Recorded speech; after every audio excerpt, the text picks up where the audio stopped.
Het Cambuurjournaal wordt mij mogelijk maken door bouwgroep Dijkstra Drijsma en Wierdaai Partners Vermogensbeheer.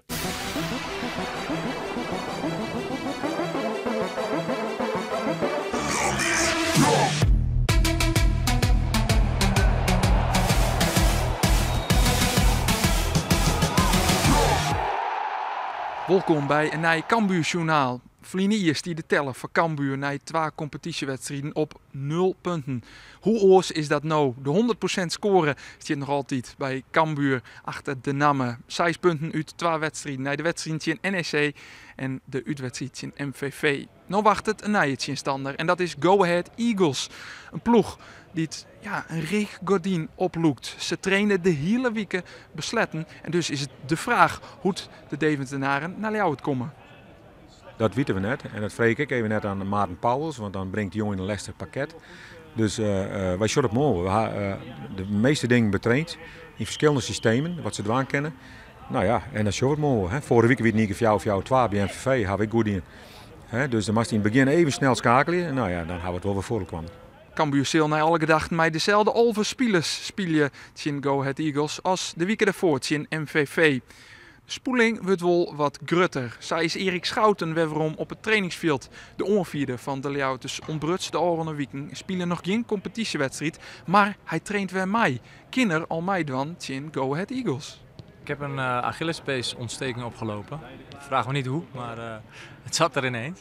En dat heb eigenlijk wel wat weekjes geduurd. Ik had eigenlijk gehoopt dat ik met een paar weken, of tenminste 1-2 weken wel weer was, maar het duurde iets langer helaas. Maar ik ben blij dat ik weer op het veld sta.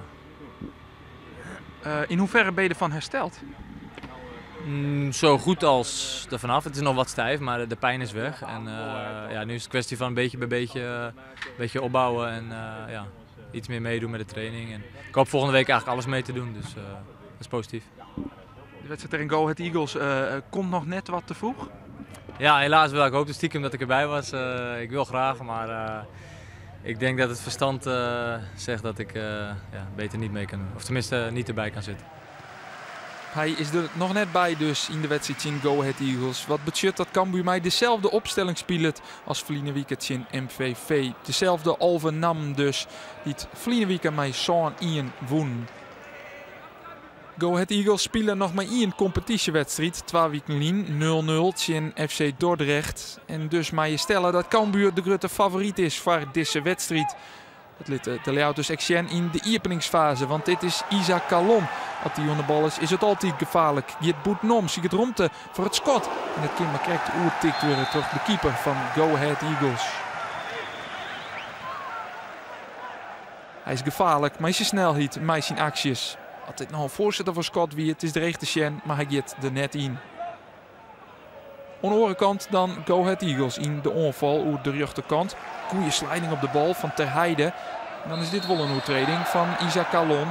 De boek de beide handen en daarmee krijgt Go Ahead Eagles een vrije trap op zo'n 24 meter van de goal.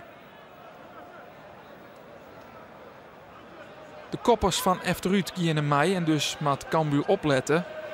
Dus er hier wat een misverstand hoe wat die vrije trap neemt. Wordt dan in een rap naam. En die komt voor de voeten van Jeroen Veldmaten. Die ter als een duveltje uit een dwaske de 1-0 maakt voor Go Ahead Eagles. Een verrassende tussenstand in Leeuwarden na zo'n minuten spelen. De Cambuur verdediging staat net op te letten bij die vrije trap. En dan is het voor Veldmaten een kort kunstje om de openingstreffer te maken. Cambuur maakt in de achtervolging. Doke Smit. Jamie Jacobs. Bij de voorzet. Er is Robin Molleur. Die krijgt net de liekmakker met je ken. Hij komt heel goed van zijn man. Maar zijn inzet die het krijgt Njonken. Cambuur had het dreig met het creëren van kansen. Misschien dat dat uit een standaard situatie kent. Deze hoekskop over door de keeper van Go Ahead daar. Jay Gorter. Die zit daar volslijn mis. Maar gelukkig voor hem en zijn ploeg had het geen effect. En gaat Go Ahead Eagles met een voorsprong de rest in. In de tweede helft zal Cambuur dan beziekje matten om op Liekense hichten te komen. En er staat weer een wedstrijd van te maken. Go Ahead Eagles is tevreden met die tussenstand. En zal dat vanzelfs verdieren je wollen, Liekas in de eerste helft. Al zetten ze nou vol on. Dit is Bradley van Hoeven, maar Jasper te Heide. Ook je er makkelijk on voorbij van Hoeven. En die schoot de bal in de vierde hoek. Er is nog geen hele minuut spelen na het skoft. Maar Go Ahead Eagles komt al op een 2-0 voorsprong. Dit mij vanzelfs nooit gebeuren. Zo makkelijk dat de Deventenaren er toch in komen. En de 2-0 van mij te kennen. Een flinke te-backsetter van Cambuur. Dit is 2-0 van Bradley van Hoeven. Cambuur wisselt dan onvallend in de hoop om de ontsluitingstreffer meidje te kennen. Onder Mitchell Paulussen komt erin. Oh, wat gebeurt hier? Mijn Robin Moulin die gaat dan op de voet staan van de Go Ahead Eagles verdierende Boyd Lucassen. Skiet op de blom liek het schoen te hebben. Dit shirt er net zo vrij uit wat Robin Moulin je docht. Dat hier geen reden kaart wezen kennen, maar gelukkig voor hem wordt het net schoen toch de skiersruchter. Cambuur begint dan echt in de klok de voetbal in. Want mij nog een kwartier te gaan zit het nog altijd 2-0 voor de gasten uit Deventer. Maar nog meer onvallende wissels beziekt Henk de Jong dan om alles of niet te spelen. Er staan amper verdiereners nog op het veld. Zij is rechtsback. Nou, deze Giacinio Antonia. Die steekt Giovanni Korte voort. Het is een goede paas. Korte die het alle tijd had voor een goede voorzet. Maar hij vindt Isaac Calon correct net. De voorzet is correct wat de hut. Het toch Calon net bij die balkin. En net de 1-2 binnengliertje ken.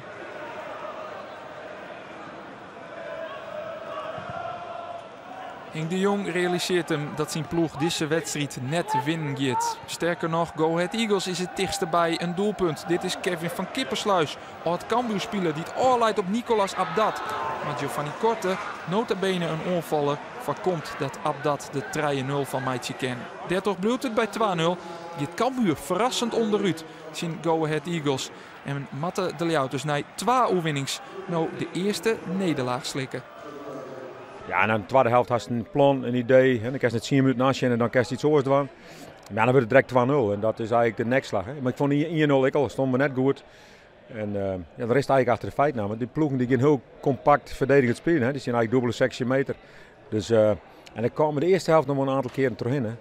En als je in het laatst, dan spelen ze alles of niks. Major aanvallers. En ja, eigenlijk had het weinig om hakken. Hoe zij het hebben gedaan, gaan meerdere teams het doen.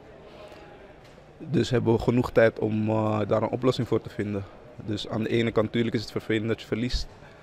Aan de andere kant zijn er nog genoeg oplossingen die we kunnen bedenken. We gaan nu 29 wedstrijden spelen voor het seizoen en nu draaien en hebben we 24 gewonnen. Zo. Dat is net normaal, hè? En iedereen denkt maar waarom dit is. Dus gaan we weer kleren. Ja, ik van de televisie van de Fox, ja, de kampioenskandidaat, dat ben wij net samen. En dat zeg ik steeds al, er zijn volle meer ploegen. Rustig bloeien, iedere week weer. Nou hebben we een tikje hoor. Gefeliciteerd, dat jij ik buis. We kunnen een keer verliezen. En toch het verlies staat Cambuur nou op het derde plak met 6 punten uit 3 wedstrijden. Datzelfde geldt voor Excelsior, dat vierde staat. De Boppen, NAC Breda en Roda JC die een wedstrijd minder spelen hebben, die komen later dit weekend in actie. Onderaan zien we 3 ploegen die 0 punten hellen uit de eerste 2 wedstrijden. Dat binnen de jong ploegen, Jong AZ en Jong Ajax en Top Os. De volgende tegenstander van Cambuur. Dierig dank voor het zien naar dit Cambuur-journaal. Na je weekend ben we er weer op Sneun met de voorbeschouwing op de wedstrijd in Top Os. Die op Sneun spelen we het. En op Snijn met een wedstrijdverslag. Dan dus weer een Cambuur-journaal.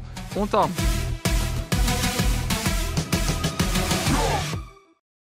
Het Cambuurjournaal waard mij mogelijk maken door bouwgroep Dijkstra de Rijsma en Wierda en Partners Vermogensbeheer.